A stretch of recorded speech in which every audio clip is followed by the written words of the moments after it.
Welcome in the latest edition of the Big Dog Show with my guy, Marcedes Lewis of the Chicago Bears. I'm David Kaplan. It's brought to you by Ankin Law, 312-6 for the great famous attorney Howard Ankin and the Chicagoland and Northwest Indiana Chevy dealers. They are the official truck partner of the Chicago Bears. Try that 2024 Chevy Silverado. Okay, Big Dog, we got a lot to talk about, from the meltdown in Detroit in a winnable football game. You now have a new head football coach, Thomas Brown, on an interim basis. It's been nothing but crazy. So take us through your emotions. First, let's talk about the coaching change. Shocking to you? How do you process it in your 19th year? First of all, what's up, my guy? Good to be with you. Second of all, I just feel like I'm not surprised, right? To say I'm surprised would be like it wouldn't be honest. Right. So no, I'm not surprised. I felt like there were numerous situations that could have led up to the final, letting go of Flus, but regardless of that situation and you having some expectancy knowing that it could happen, it still is a lot to kind of process. Because if you think about it, when you come into the season with a head coach, you think that, like, at least for that season, he's going to be there, right? And you kind of mentally, you're set knowing that, like, okay, yeah, this is our head coach through thick and thin. Wins or losses, this is what it's going to be. And obviously, the way things have gone this year, some things that you can't really explain, it's, you hate to see it happen, but at the end of the day, it's a production-based business, and, they had to make the decision that they had to make. And I think, as far as how I feel emotionally about it, we got 5 games left that we would love to win, all of them, and they're all very winnable. With the team that we have and the way how resilient we are and how we fight back, I mean, it's just football situational things, especially towards the end of games where we've lacked. And, you never know what play is going to be through the course of 60 minutes or sometimes overtime. You never know what play is going to be. And so, I don't know, man. It's tough, right? Like, you're on this losing streak in a situation where you can potentially be pointing fingers. We're not doing that as teammates. Obviously, upstairs, they have to figure out a way to continue to, get us prepared to go into these games so that we feel confident. And that's really what we're leaning on at this point, is just finishing strong. Going out there, putting our best foot forward, and handling it as it comes. All right, we'll talk about the game in Detroit with your teammate, fellow captain. He's Tremaine Edmunds, Bears linebacker, and he joins us here on the Big Dog Show. Tremaine, thank you for taking time. I know you and Sadie's are tight.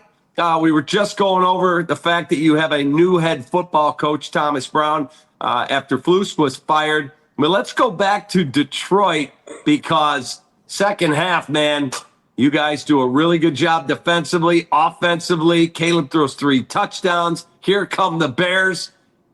And then it melts down at the end. What's your perspective on everything you've seen?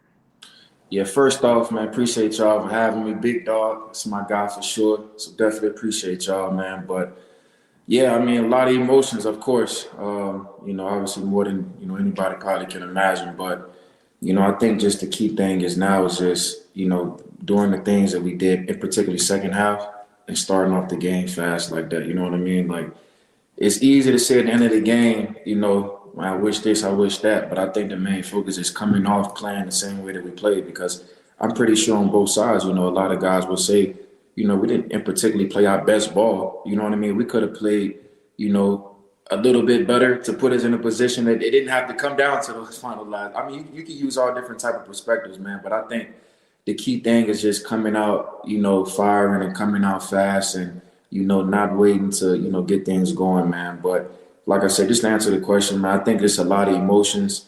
Obviously the way that it happened, you know what I mean? It's easy, like I just said, to when the game is over to be like, man, I wish this would happen, wish I would have done this. But, I think that's what all competitors do. You know what I mean? You think about the plays that you didn't make rather than like the plays that you did make. And, I think a lot of guys just felt like that. A lot of guys just want to win. A lot of guys, it's a lot of wear and tear on the mind, on the body, man, when you lose close games like we've been losing. So it's definitely tough, man. Emotions definitely all over the place. But, we focus on this week, man, and trying to go 1-0 this week. Yeah, Cap, that was actually a good question, obviously, but like right after the game, like normally I take some time to kind of decompress. If I'm gonna post on Twitter or post on my story or whatever, but right after the game, I had to let it out, and I said something to the lines of, even after 19 years in this beautiful sport, it never ceased to amaze me, right? Like my first 12 years in Jacksonville, I mean, that gave me all of the experience and adversity that I thought that I would ever be a part of. And, fast forward to this season, we've lost, at least six games that in different ways, right? And like, I think that's the part that hurts is, when you come into work every day, and, they lay out the plan. Obviously, you go to practice, do your walkthroughs, you go through your drills and all of that. And most of the time, the walkthroughs are situational football. And more importantly, the ending of games, the ending of the first half, the ending of the second half. How do you want to finish the game? And what will we do in those situations had they arise? And like, literally, it's come up. And we just have been a beat behind every time when we in those games where we're losing like that. And I think that's the part that's most frustrating and sometimes makes me sick to my stomach, is because the team we have, like literally, you only got 2 or 3 years with this roster that we have, right? Like you can't bullshit. It can't be my bad. It can't be we'll get it next time. You can't, because it's not going to be like this next time. And the only way you're able to keep most of the guys is by winning, right? You re-sign guys and bring guys back to new contracts and things like that. And you can sometimes stretch windows from 3 years to 6 years and vice versa based on how much you're winning. And like, it would be just a shame for this to go to waste. Like it's Cap, I've told you before, like this is one of the most talented teams I've been on. And from an athletic standpoint, I think mentally, and then how close we are. Like, I mean, yeah, if you go on, like you would not see more guys putting their arms around guys, dapping guys up, inviting each other to dinner, coming over to the house than our locker room. Like we care about what's going on and the product that we put out there in the field, and understanding that if we know each other better personally, that's going to lead to success, even more success, because I know I can trust Tremaine because of the time we put in together, right?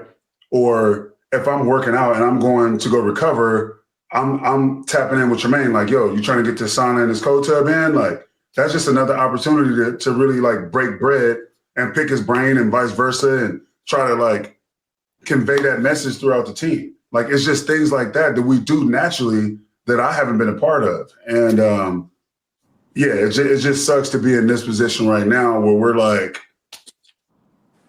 reeling, trying to figure out, what's next, or what next year is going to look like, or who are they going to keep from a coaching standpoint. And it's a lot to deal with right now. Tremaine, any thoughts on what Big Dog had to say? Yeah, I mean, I think he hit it on the head, man. Just the camaraderie that we have, man, it's second to none. I know Big Dog been a part of a lot of good teams. I've been a part of some good teams, and I mean, the camaraderie is second to none. You know what I mean? It's from going to each other's house to even just how we how we are like around the building. I mean, it's not just in the classrooms, man. Like you said, like if we getting treatment, like we talking ball, we just chilling, we getting to know one another. You know what I mean? You finding out more about your teammates, all the little stuff that people on the outside may not really understand.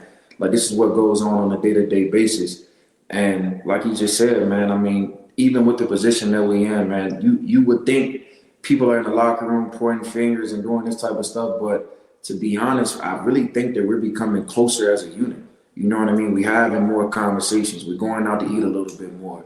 You know what I mean? I want to find out about you and your family a little bit more. And like, that's the kind of stuff that keeps you going. You know what I mean? It keeps your head down and that makes you motivated for the next week. And I mean, I know in my 7 years, man, it's definitely a tight knit group. You know what I mean? From top to bottom, as far as, you know, the guys that's in that locker room, man. And I think that's what you appreciate the most as a player.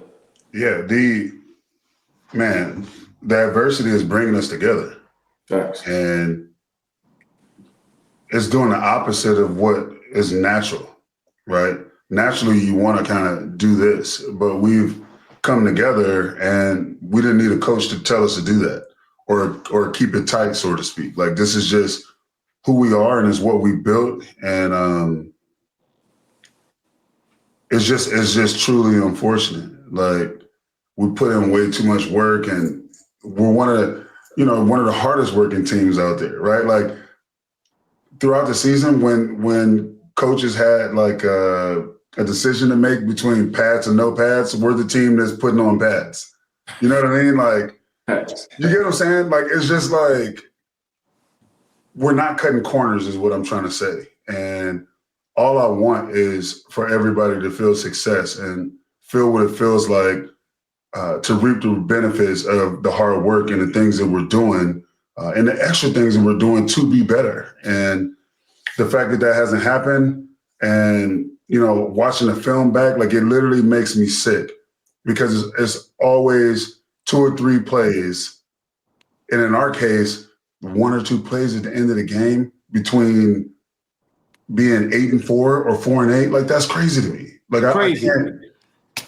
So is it fair to say, because I sit here, I'm not in your building, but I've been around this team a long, long time, you're going to look back and go, oh my God, Washington, Green Bay, Indianapolis, flat spot against a bad New England team, the Minnesota game, the Detroit game. Like, how did we not go to the playoffs?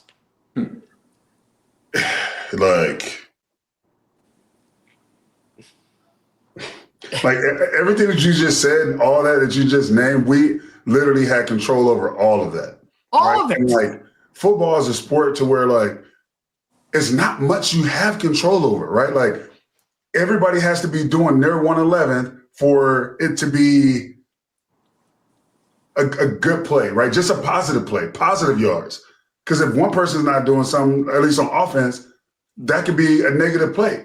And obviously on defense, like, if somebody doesn't fit correctly, or if the communication is off in the second and third level of the defense, like, it's just like that. And like, we've played in games where we've been solid, and then literally when it matters most, it's just like, well, there goes the game with 3 seconds left, and a blocked field goal, or, you know what I mean? It's just, right. I can't believe it, man.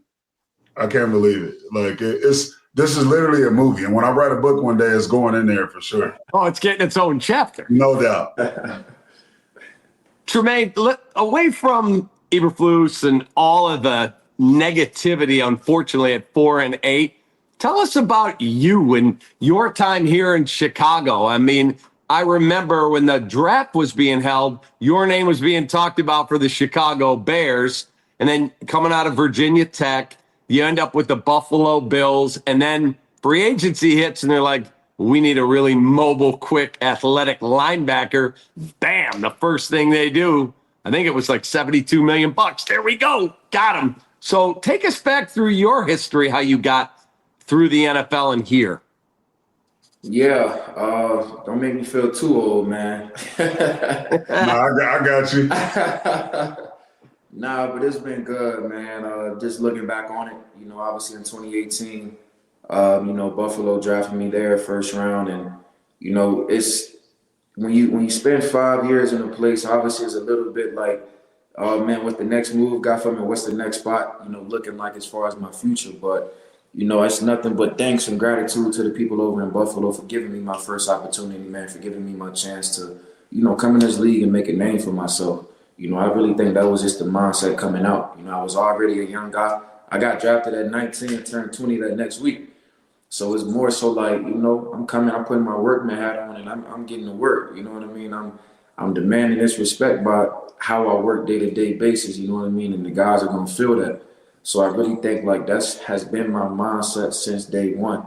And like even now, you know what I mean? Like nothing is gonna change because that's who I am as a person, who I am as a player. Like it's almost like the underdog mentality, you know what I mean? A lot of people talk about it, but that's really my approach to everything. I don't look at all the stuff that comes behind it. It's like, nah, I still got this I want to prove. I still got this I want to accomplish.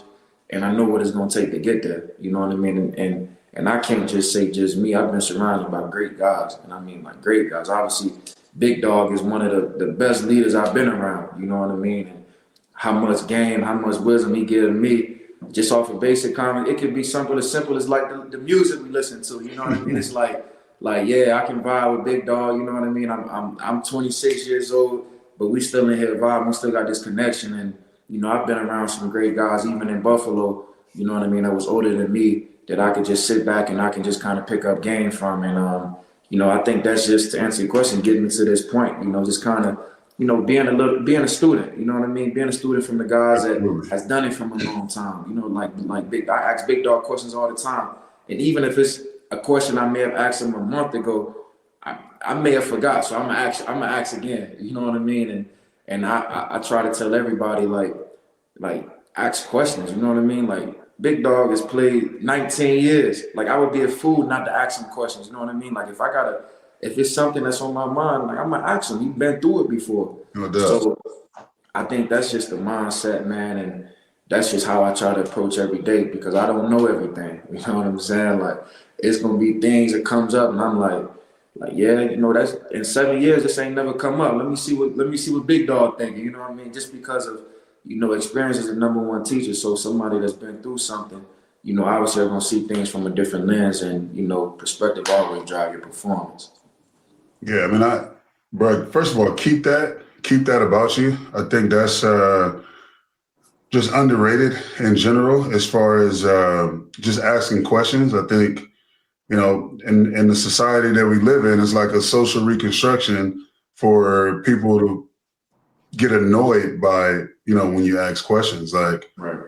I don't ever want to be the smartest in the room. If I'm the smartest in the room, I'm in the wrong room, right? Like, if I feel like I know everything in that room, then I need to walk and move on to a different room. That means I need to elevate up, right? And I think as far as like my leadership style, I think you're like literally a carbon copy of how I lead, and you have a knack for knowing what needs to be said, when it needs to be said, in the tone that it needs to be delivered in. But more importantly, you lead by how you work. And I pride myself on that. And then for, the second part of that is how do I put this? I feel like football has taught me so much about myself, right? Not just, yes, I feel like I'm a really good football player because I've been doing it for so long, but like I'm a better person because I've gone through what I've gone through in this league. And, I mentioned earlier playing 12 years in Jacksonville and having all that adversity and not really having too much success there, right? We didn't win as often as I would like to win, but as far as a person and what it's taught me coming out of that, now I'm able to give it back in a way to where all the young guys that I'm able to reach and talk to now are going to be better off than I was when they're coming up. And, this is just another one of those situations, right? Like definitely haven't won the way we would like to win. Obviously head coach gone, now trying to figure it out. And now this is going to be the biggest opportunity for us to lead now, right? Like it's now it matters that much more. And just to continue doing what we're doing and continue to lead by example in these last 5 games, like we still playing for something. Like this is, if anything, you playing for that name on your back, right? Sure. Like this is what it's all about, right? For football, if everybody could do this, everybody would be doing this. But guess what? Everybody can't do it. And that's why we get paid what we get paid to go out there, regardless of circumstances, regardless of the things you can't control, to go out there and compete. And, just another opportunity this weekend to do that. So appreciate it, bro. So let me ask you guys both. You're both first-round draft picks. Big Dog, can you tell me who was taken right before you in the 2006 NFL draft? Oh, my God. You know what's crazy? I thought you were going to say what tight end was taken, but obviously I was the second tight end, so that would have been easy. It was Vernon Davis who was taken before me as the first tight end. Right. Vernon, he's my guy, but just as an all-around tight end coming out, I thought I was the best all-around tight end coming out, but he ran that 4.39, and that wiped everybody off the board. Yep. 4.39 at tight end, crazy. Come on, man. Now let me think. I went 28. The Bears had the 24th pick, correct? Bears had the 26th pick, and they traded it. Okay, so Bears had 26. Yeah. Did Tampa have 22 that year or 23? 22 was San Francisco. 23 was Tampa. And Cincinnati. Then Cincinnati. Then Pittsburgh. Buffalo. Carolina. Jacksonville. Who did Pittsburgh get? San Antonio Holmes? Yes. Okay, so it's Pittsburgh, then Carolina, then Jacks? Pittsburgh, Buffalo, Carolina, Jacks. Was Buffalo a D lineman? Yeah, John McCargo from NC State. Okay. I remember as a D lineman, but I don't remember who he was though. Wow. How long did he play in the league? I feel like John McCargo. Was he a D tackle? I'll look him up while you try and tell me who went the next pick. Then it was you. Oh, man. Give me a hint. Give me what position? Running back. Oh, from Memphis? Yeah, D'Angelo Williams. Yeah, I just needed a little help. I'm like, wait, who? Okay. John McCargo played, won a very successful career. He went 5 games, 16 games, 7 games, 11 games, 1 game, 4 games, out. Blew it. Gone. Blew it. Yeah, so it was D'Angelo Williams, then you, and then Nick Mangold, who I thought actually was a really good player too. Yeah, he was good. Okay, so Tremaine, 2018 NFL draft. Who was the second pick in that draft? Baker Mayfield went 1. And then who went right before you? You said the second pick of the draft or before? Yeah. Second pick and who went right before you? So Baker Mayfield was 1. I want to say Saquon Barkley was 2. Yeah, he was. Saquon Barkley went 2. Sam Darnold went 3. Yeah. Denzel Ward 4. And Bradley Chubb 5. Bears took Roquan Smith at 8. You went 16. Who went 15? Oh, man. That's me here. I want to say it was an old lineman, right? It was. Yeah, I can't remember. Colton Miller from UCLA went to the Raiders. Wow. I knew it was an old lineman. I couldn't remember his name. It was a really good draft. It went Baker Mayfield, Saquon, Sam Darnold, Denzel Ward, Bradley Chubb, Quentin Nelson, Josh Allen went 7th. Yeah. Roquan Smith, Mike McGlinchey, Josh Rosen from UCLA. Sorry, Big Dog. Wow. That one didn't go well. Nah. Minka Fitzpatrick, Vita Vea, Daron Payne, Marcus Davenport, Colton Miller, Tremaine Edmunds, and then Derwin James went 17. Yep. Wow. Yeah, Jair Alexander, 18. Yo, that's a good draft. Yeah, that's a great draft. That is a great draft. Yeah, we got some. It's hard to.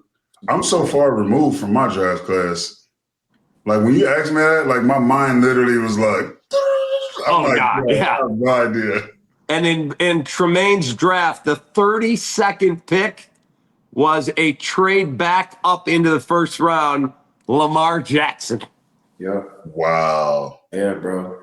Yeah. My draft was crazy. My draft was crazy. I'm not gonna lie. Crazy. Crazy. Lamar. Lamar is sitting there at 32. First round. You said what, Tremaine? I said, was that 5 or 6 quarterbacks first round? The first round, so you had in your draft, Baker Mayfield, Sam Darnold is 2, Josh Allen is 3, Rosen is 4.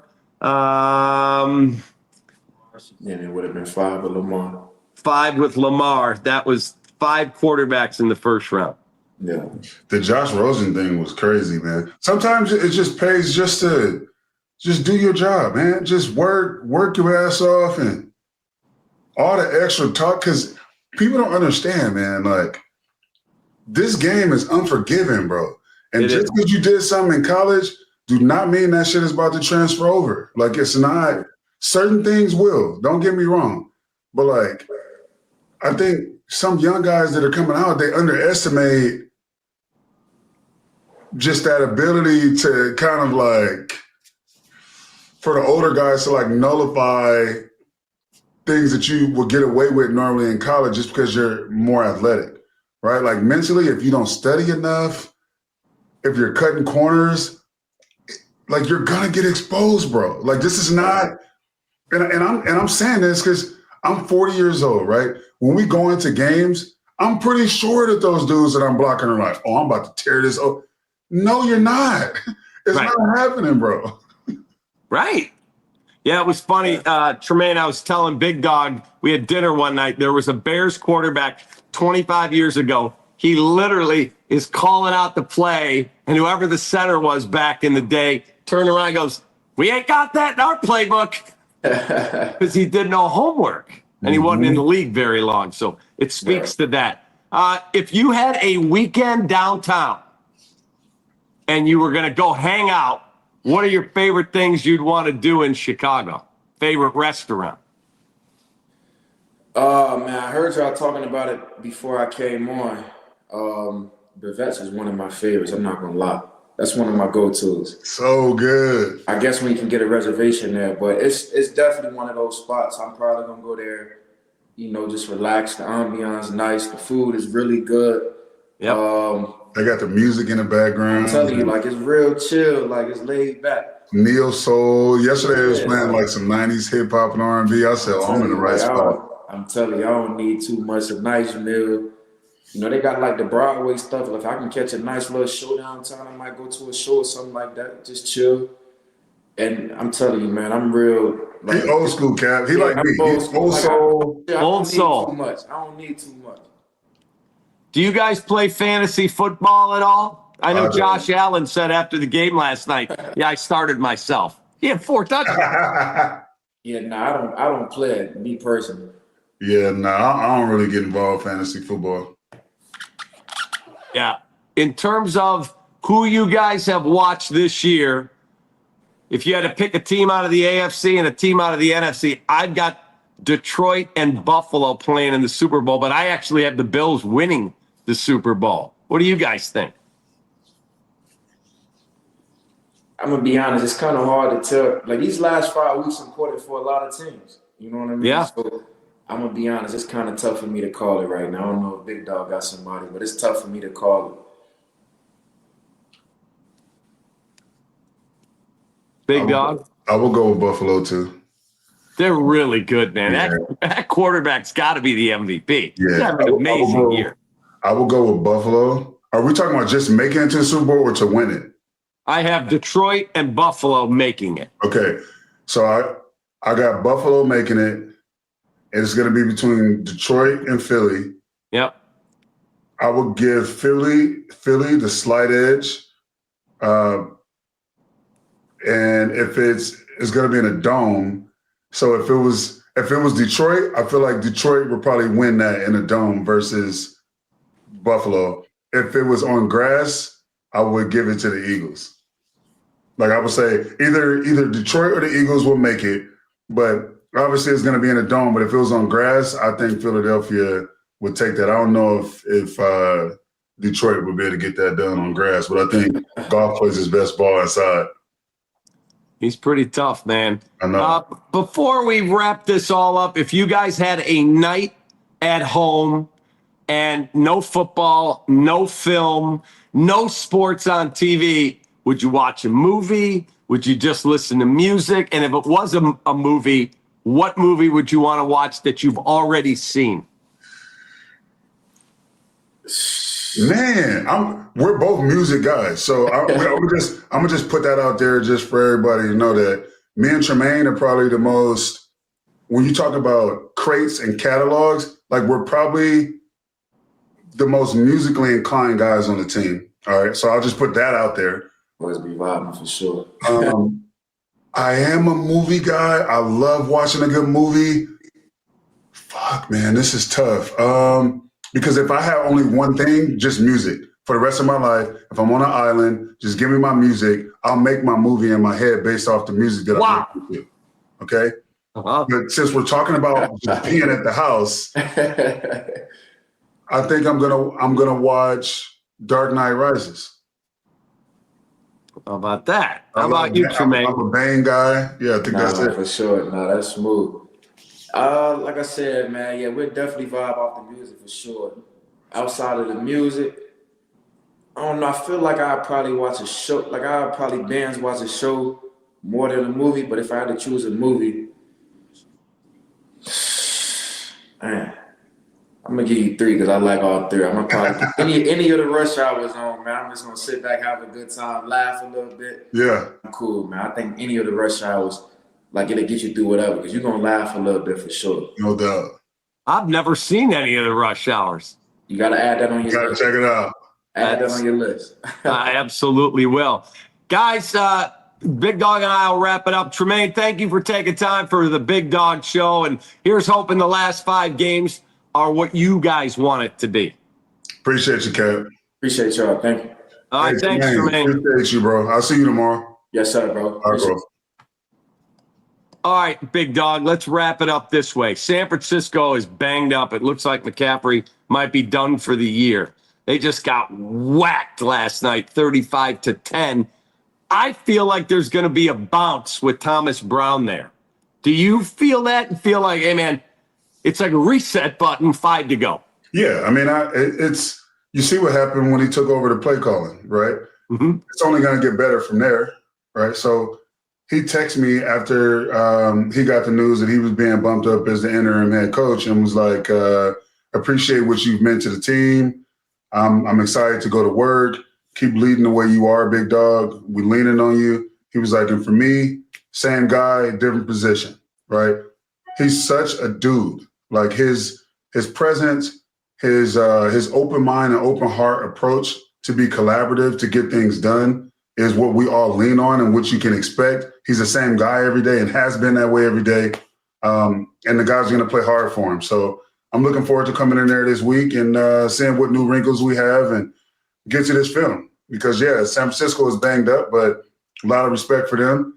They still have their systems in place. And, you know, this is the NFL. So, you can't not prepare for a team either way. Like, you have to be on your game. So just looking forward to it, man. Last thing I have for you, as you go back to work and you guys game plan, you come off a Thanksgiving weekend where you got to relax and all that. How was your Thanksgiving dinner? Where did you go? It was good. So me and Keenan Allen went to Caleb's house.